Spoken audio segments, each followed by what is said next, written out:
as Bashar has sort of described it, and the reason that he refers to it as telepathy is, he's attempting to get us to understand that there is a different mechanical explanation for a lot of things that we consider to be metaphysical experiences, rather than the older, outdated definitions. For example, most people would think that telepathy means that we're reading someone else's mind. What Bashar is basically saying is that's not really mechanically what's happening. What's happening is you are getting your own energy to be sort of on a similar wavelength with someone else. And therefore, when you're on a similar wavelength, you actually have the same thoughts at the same time, because that's the thought that goes with that frequency. So basically, you're reading your own mind, but synchronistically, you happen to know exactly what the other person is thinking. And this is why it's telepathy, because you see this example all the time with people who are in love with one another.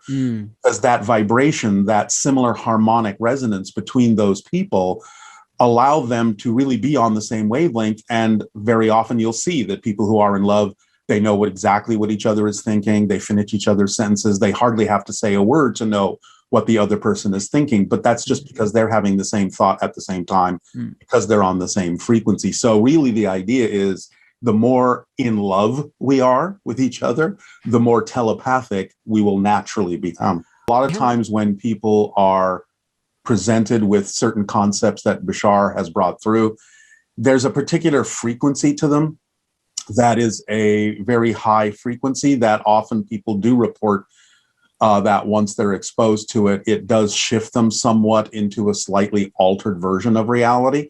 And that can sometimes easily present itself in dreams when our conscious mind is out of the way. Certainly the energy, the joyous energy, is what I experience all the time when he comes through me, because they're just high on life. I mean, it's just not any shadow in there at all in terms of their experience.